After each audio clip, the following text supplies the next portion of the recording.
Welcome to our channel guys. आज की इस वीडियो में हम देखेंगे हाउ टू बिकम अकाउंटेंट। हम आपको आज पूरा रोड मैप बताएंगे, किस रोड मैप के जरिए आप अकाउंटेंट बन सकते हो और आपका अच्छा खासा एक पैकेज लग सकता है। तो चलते हैं अपने स्क्रीन पे, आ जाते हैं। ये अपना बेसिक टू एडवांस का रोड मैप। ये मैं आपको अपने डिस्क्रिप्शन में दे दूंगा। अभी तो बता देता हूँ। First of all basic to advance accounting through ही हमें जाननी पड़ेगी, जिसके अंदर होता क्या, अकाउंटिंग के अंदर सारी चीज़ें हमें क्लियर करनी होगी। First basic accounting terms, sales and purchase, जैसे सेल्स एंड परचेज की एंट्रीज वगैरह कैसे होती है, उनके रूल्स क्या क्या होते हैं। एंड उसके बारे में आ जाता है अपने golden rules of accounting. Golden rule होते हैं अकाउंटिंग के तीन, एक बार आप रीड करना, उसके बाद कमेंट कर देना। Model rule of accounting, model rule भी होते हैं गोल्ड अपने अकाउंटिंग रोड में हमें सबसे मेन इंपॉर्टेंट ये है। और जनरल एंट्रीज, ये बहुत इंपॉर्टेंट है क्योंकि बेस है, अगर ये क्लियर नहीं हुआ तो आगे आप नहीं जा पाओगे। देन हम अब आते हैं सबसे पहले, अब हमने थ्योरी सीख ली है, अब हमें पता है करना कैसे है, बट करना है कहाँ पे। हमें करना है एक अकाउंटिंग सॉफ्टवेयर पे, जो कि अकाउंटिंग सॉफ्टवेयर अपने इंडिया में सबसे ज़्यादा यूज़ होता है। वो कौन सा यूज़ होता है? टैली प्राइम और टैली ईआरपी, जो कि अभी सबसे ज़्यादा टैली प्राइम ही चलता है। इंडिया में 95% कंपनियां इसे ही यूज़ करती हैं और किसी सॉफ्टवेयर को यूज़ नहीं करती। तो अगर आप टैली प्राइम को ही प्रेफर करो तो आपके लिए आगे वाली किसी भी कंपनी में ज्वाइन करते हो तो थोड़ा प्रेफरेंस मिल सकता है कि हाँ, आपका थोड़ा एक्सपीरियंस रहेगा, थोड़ा आप कंफर्टेबली वर्क कर पाओगे। राइट, देन हम जाते हैं टैली प्राइम में हमें क्या क्या चीज़ें मेन मेन सीखनी है। फर्स्ट ऑफ ऑल तो आता है अपना inventory management, bank reconciliation. Inventory management में हम कैसे मैनेजमेंट करते हैं, बैंक रिकलेशन, तो जो भी हमने चेक क्लियर किए थे वो कैंसिल हुए हैं या क्लियर ही हुए हैं, उस डेट पे हुए हैं, कब हुए हैं, ये सब बताया। सेल्स ऑर्डर, जैसे सेल्स के कितने ऑर्डर आए हैं, कितने कैंसिल हुए हैं। परचेस ऑर्डर, कितने ऑर्डर आए हैं, कितने कैंसिल हुए, ऐसा। कॉस्ट कैटेगरी, कॉस्ट कैटेगरी में आप किसी भी कैटेगरी को अंदर सारी चीज़ें प्रोडक्ट को जैसे एक आइटम उसके अंदर जो जो बनाने के मैन्युफैक्चरिंग का लग रहा है उससे उसमें सेट कर सकते हो, ये कॉस्ट कैटेगरी के अंदर आता है।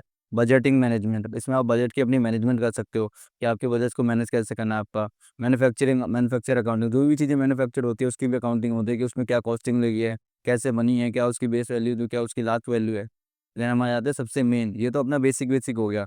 यह सबसे ज़्यादा कंपनी में यूज़ होता है GST DDS, because company GST DDS के बेस पे ही बहुत सारे एम्प्लॉय को हायर करती है कि ये बहुत ज़्यादा इंपॉर्टेंट रोल है, तो इससे सबसे ज़्यादा फोकस करना है। फर्स्ट ऑफ ऑल तो अपना आता है मीनिंग ऑफ जीएसटी। जीएसटी का मीनिंग होता है क्या, ये बेसिक है बट सबसे ज़रूरी ये चीज़ है। मीनिंग ऑफ पता होनी चाहिए जीएसटी के होता है क्या, कंपोनेंट क्या है जीएसटी के, जीएसटी के पेमेंट प्रोसेस क्या है, अबाउट आईटीसी, आईटीसी कैसे क्लेम करोगे, इनकम टैक्स से कलेक्ट करो कैसे होगा, सारी चीज़ें। टीडीएस का प्रोसेस क्या है, टीडीएस का प्रोसेस ही नहीं पता होगा तो कैसे होगा। टीडीएस का रेट क्या है, किस रेट पे, किस अमाउंट पे क्या रेट रखता है, किस अमाउंट पे कितना कवर हो सकता है। फिर हमें आ जाता है अपना income tax, ITR. Income tax में अपना आ जाता है meaning of income tax. Income tax की मीनिंग पता होनी चाहिए, ये नहीं कि इनकम टैक्स रिटर्न ये पता है, पूरी deep meaning. Then ITR filing कैसे करते हैं, इनकम टैक्स रिटर्न फाइल कैसे करते हैं, क्लेम कैसे करते हैं, कैलकुलेट करते हैं पीडीएफ और टैक्स, सैलरी की मैनेजमेंट कैसे होती है, सारी चीज़ें आ जाती हैं इसके अंदर अपना इनकम टैक्स में। एक्सेल, ये तो अपना जो ये जो हमारी इतनी चीज़ें बहुत हैं अपने एक अकाउंटेंट बनने के लिए, अगर आप सही से फॉलो करते हो एक बेसिक, एक जूनियर अकाउंटेंट। ये नहीं कि आप इतनी सारी चीज़ों से एक एडवांस हो जाओगे, आप करते करते सीखोगे। बट एक एंट्री लेवल चीज़ें हैं ये, आप एंट्री कर जाओगे उसके बाद तो थोड़ा बहुत प्रैक्टिस मेकअप आपका मैन होता है, थोड़ा टाइम लगेगा बट सीख जाओगे और फिर अच्छा खासा एक पैकेज आओगे अपने पास। ये प्लस पॉइंट है एक्सेल। एक्सेल सबसे ज़्यादा ज़रूरी है क्योंकि टैली एक अकाउंटिंग फर्म है बट उसके इस पे कई सारी चीज़ें हैं जो हमें एक्सेल पे ही करना पड़ता है। जैसे वीलॉकअप हो गया, ये सीख लेना, ये बहुत इंपॉर्टेंट सबसे ज़्यादा यूज़ होता है। एक्स लुकअप, बेसिक फार्मूलाज़ जो भी होते हैं, मिनिमम जो भी होते हैं, वो सीख लेना। डाटा एंट्री सीख लेना। सबसे ज़्यादा जो मोस्ट डिमांडिंग इन फ्यूचर में आएगा, पहले आप बेसिक सीख जाओगे, बेसिक के बाद थोड़ा एडवांस, फिर थोड़ी नॉलेज आके हम थोड़ा काम को ईज़ी करना सीखेंगे। उसके लिए हमें क्या ज़रूरत पड़ेगी, टेलीवेद है। आप आजकल देख रहे हो कि टेली जॉब जा रही है, क्यों जा रही है? बिकॉज़ अपने पास एआई आ गया है, तो आप ऐसी चीज़ें सीखो जो आपकी जॉब ना जाए। बिकॉज़ टैली पे काम करने वाले बहुत सारे ऑलरेडी मार्केट में पर्सन हैं, बट आप एक ऐसा पर्सन हो ना जो एआई के साथ टैली को यूज़ कर सकता है, जिससे आपकी जॉब अभी की भी सिक्योर है, फ्यूचर में भी आपकी जॉब सिक्योर है।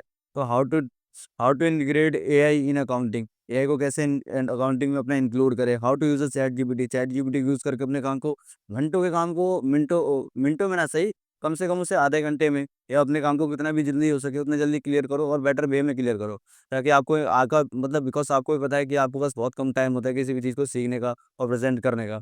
तो बेटर है कि थोड़ा अलग तरीके से सीखो जिससे आपको कुछ एक डिमांड हो मार्केट में। बिकॉज ऐसे अकाउंटेंट मार्केट में भते रहे हैं जिन्हें थोड़ी बहुत चीज़ें आती है और वो ओल्ड चीज़ों पे काम कर रहे हैं। तो आप न्यू रिजीम सीखो, सारी नई-नई चीज़ें सीखो। बाकी हम जो भी मैंने आपको रोड मैप दिया है, इसकी पर्टिकुलर वीडियो नेक्स्ट डे से हमारे चैनल पे अपलोड होगी। आप हमारी वीडियो से भी कंटिन्यू कर सकते हो। मिलते हैं नेक्स्ट डे में।